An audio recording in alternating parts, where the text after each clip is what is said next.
It's Messi! It is the cleanest of clean finishes from the best on the planet. It's time for the biggest sports stories. Liverpool, the champions of Europe, on top of the world. The biggest interviews. That such a great spectacle is ruined by such thuggish behavior. And all the analysis right here. He's the one player that has the arrogance to think that he can play in any stadium in the world and any pitch in the world in front of any player in the world and take them on.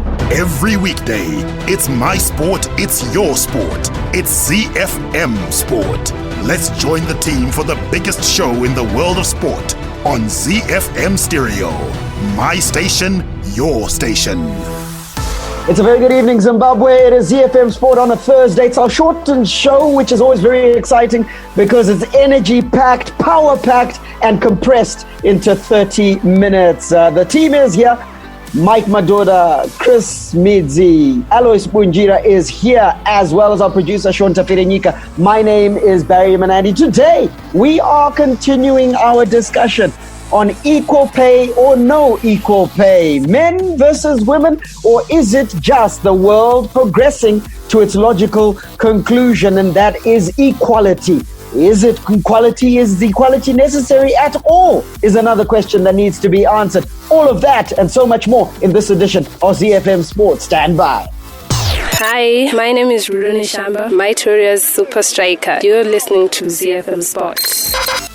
All right, now this discussion was obviously born out of world top-ranked male tennis player Novak Djokovic announcing that he was forming a new players' association that had a serious provisor, men only.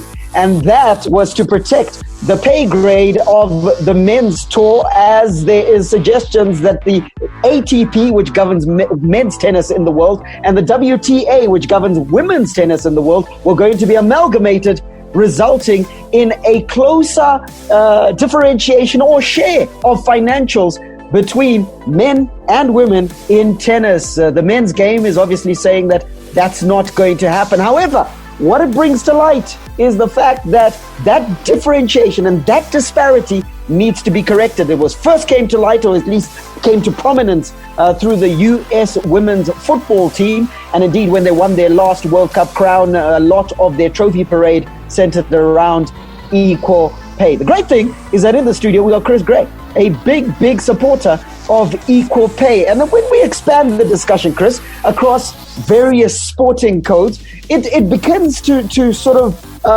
narrow itself down, because we discussed yesterday on the show the issues around tennis. And tennis, the work that men put in is a lot more than women. And that we certainly almost agreed on that point. But when you look at things like football and you look at hockey and you go to other sporting codes, it's almost as if women and men do the same work for not the same pay.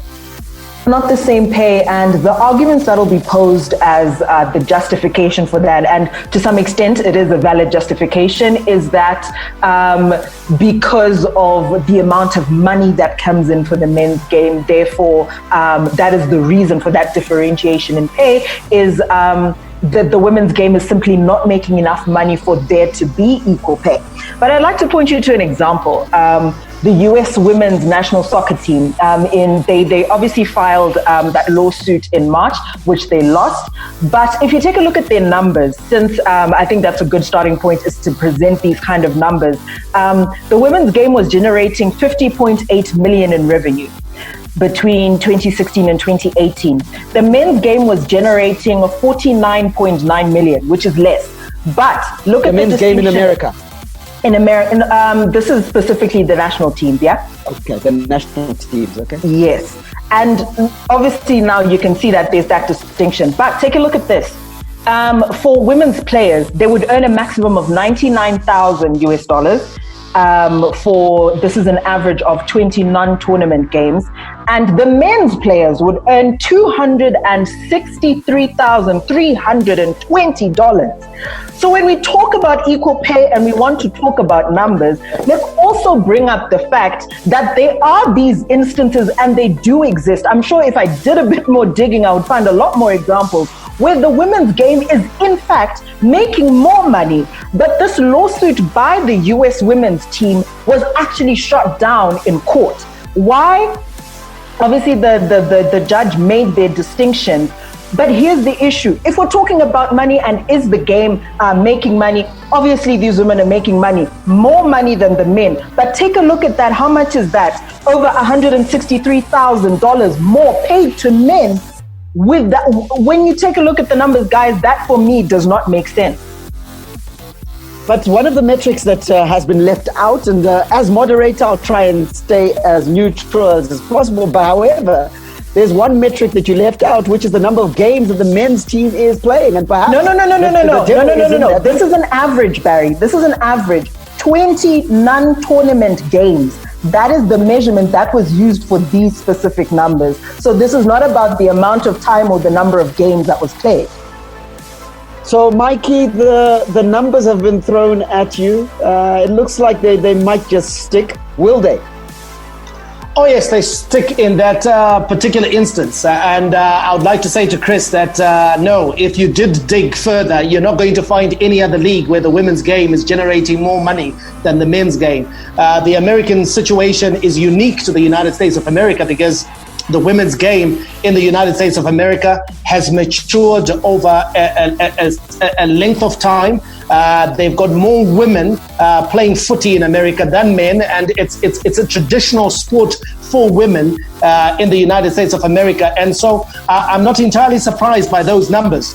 And also, we can't confine the argument to just what women and men are paid at the national team level. In fact, I'll concede that one to you, Chris, and say, you know what, I've got no problem with men and women being paid the same at national team level, because you're ostensibly doing the same job, which is, of course, representing your country, playing the same game. So there's no problem there. But it's when you bring it down to the elite professional level, week on week, where these players, male or female, play and where they earn their keep, that I've got a problem with.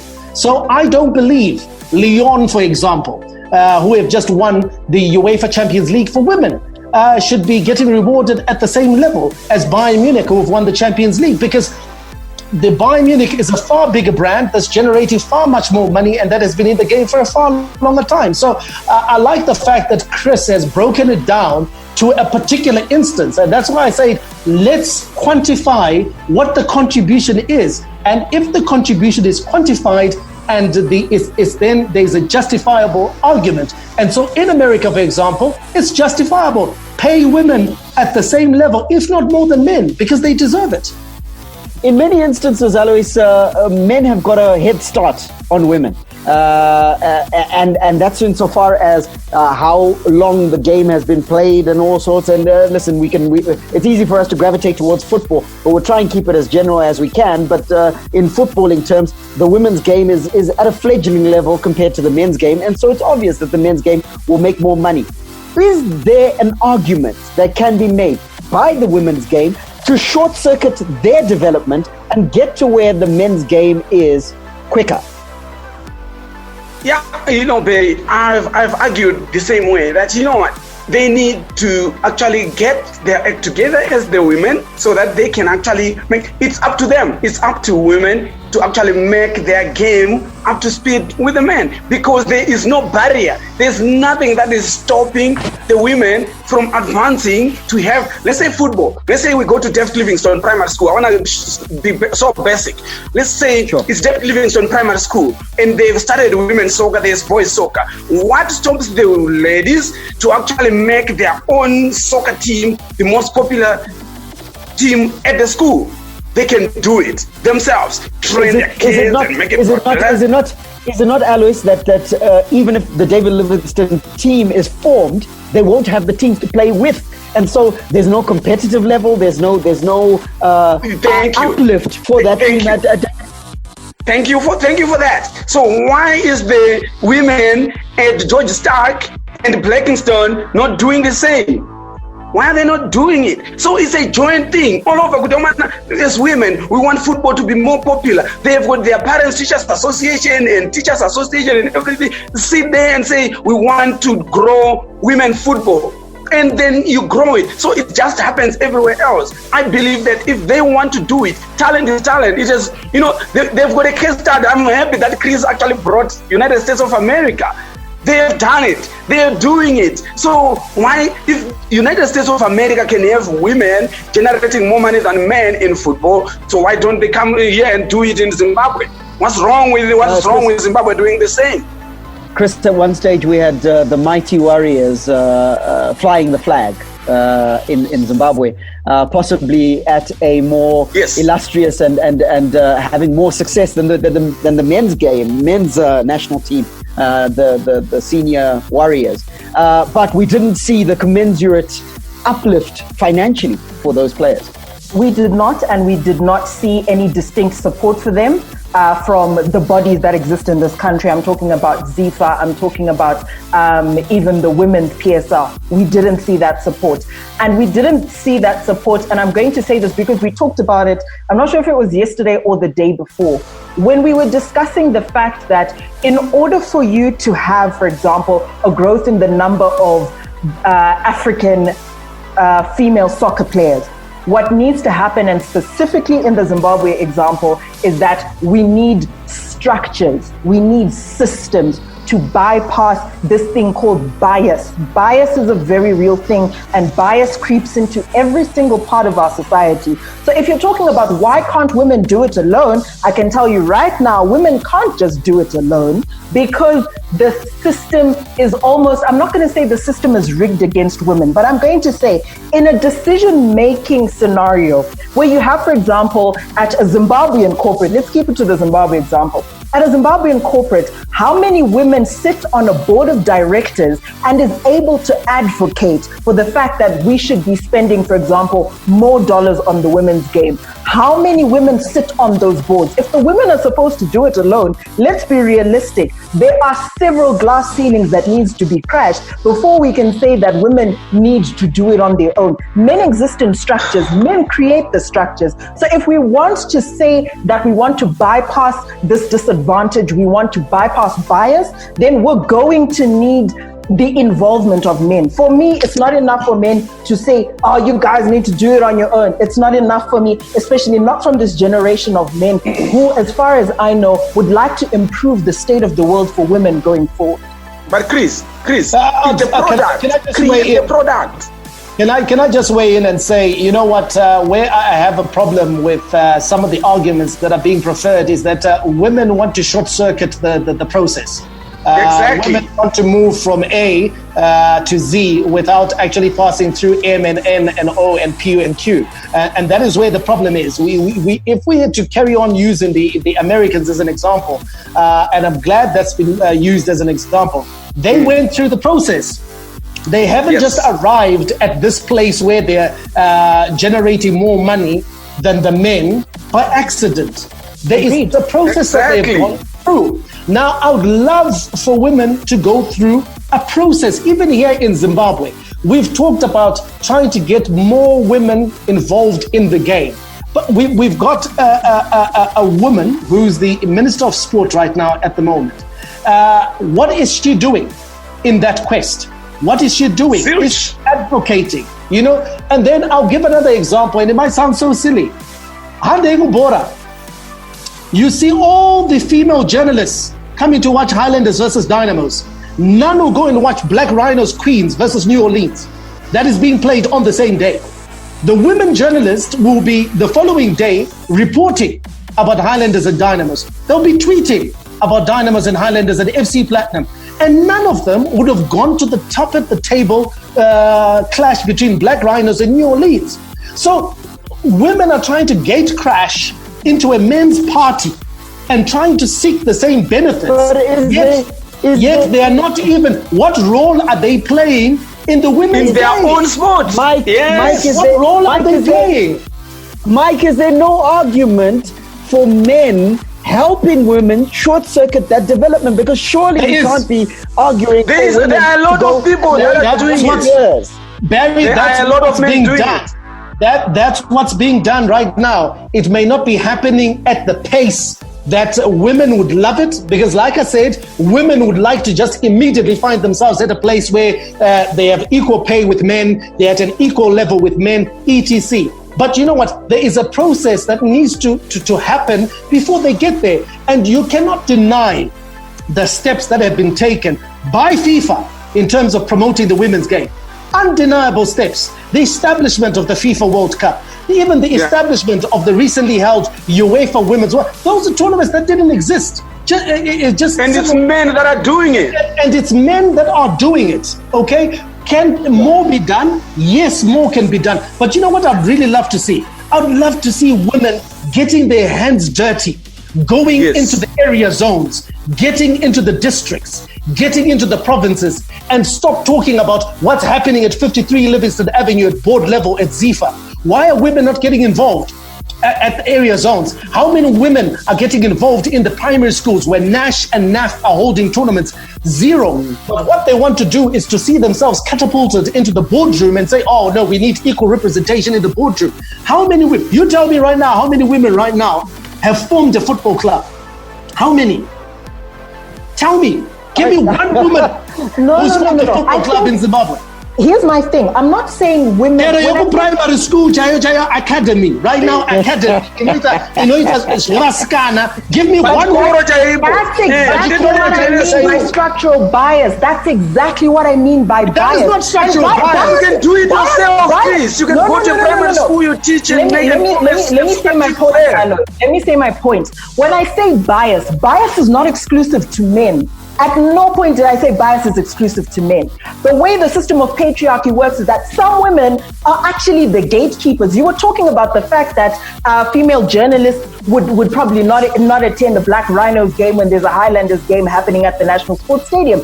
That is bias. That's exactly what I'm talking about. And I talked about the fact that you have to not necessarily short circuit the bias, but the only way to go against the bias is to create systems and structures. That's the only way to do it. When I'm talking about boardrooms, I'm not talking about... Who's creating those systems and structures? Who's supposed to create the systems? The people in the system, men and women. I'm talking about... But if you're already saying that the people in the system have got a structural bias, how do you expect those people to create a system for you if you're not going to get involved? It starts with find those ones with no bias to do it. There's no such thing, Alois. Bias exists in human beings, period. Get involved. My message to women, get involved. Chris, it's not enough to say, oh, this is the situation and it is what it is because this is the situation. If we start with a discussion, you've just pointed out some blind spots that some women possibly had. If they're listening to this discussion and they then go forward to do things, that's fine. But for me, it's not enough to sit and say, this is the scenario, therefore women must just be paid less, period. Can we at least agree themselves? Can we at least agree that women also need to understand that there is a process? Agreed, Mike. 100%. You know, because 100%. People take a look at let's say Mohamed Salah. They take a look at Virgil van Dijk and Marcus Rashford, who are earning these big amounts of money. That wasn't the case 20 years ago. And that wasn't the case. That wasn't the case 40 years ago. So men went through a process. The men's game went through a process, which unfortunately the women's game, they don't want to go through. How can you just jump up and say, hey, we are 6 years old as an institution, as a league, and we need to get paid the same as men who've been cutting it for 150 years? No, I don't think that's the issue. The issue with equal pay is that it at least needs to start with a discussion. It needs to start with someone saying, okay, the women's game is here and this is not okay. We need to create whatever systems need to be created to get to the women's game to X place by X time. I agree with you 100%. Conversation ends with the answer no, Chris.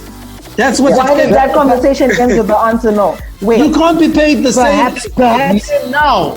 That's what I'm saying. There needs to be a projection created. There needs to be a projection created and a target To say, okay, if you're saying women must go through the system, that's perfectly okay. But let's set the target. Yes, now I agree with you right now. We agree with you. Now we agree. People pay will Now we agree. I've been saying this. We're running out of time. We're running out of time. Women can get paid the same, but we need to get the women to get to that same level as men. So they must go back to that process. We're running, but you have individuals like Rafael Nadal who will go against the principle. It's the principle that he's going against, and that is my issue. No, we're but running out of time. We're running out of time. We're running out of time. So I think the current situation, which is wrong. I think, guys, I think that we're running a clean out of time. But I think we've discovered where the challenge is, and the challenge is coming from a perspective that we're couching it under equal pay. When in actual fact, no, it should be just rewards, on the basis that if we couch our discussion and the conversation is around women getting their just desserts. So what's coming in? Let's reward women well for what's coming into those various sports and try to elevate them as quickly as is possible, not necessarily using the term short circuit. Then I think we're going to progress the conversation and progress the development. We are trying, of women's sports. We are trying. That it must, and I agree, Alois, there is some effort being made. But I think there's more that can be made. And when women are at the foremost level, there should be more of an effort made. I would like to compliment, if she has been the center of it, Fatma Samura, for what she's been doing in the women's game on the FIFA level, because the women's game has moved in leaps and bounds over the past few years. We now have a Ballon d'Or for women. We now have a Champions League. We have a FIFA World Cup that is of repute and is filling stadiums. So there has been movement in that regard. It doesn't seem to be happening locally in Zimbabwe. If we look at how many rugby clubs have women's teams, if we look at how many men's teams have women's teams in the professional and elite leagues, it's not enough. So there needs to be work done.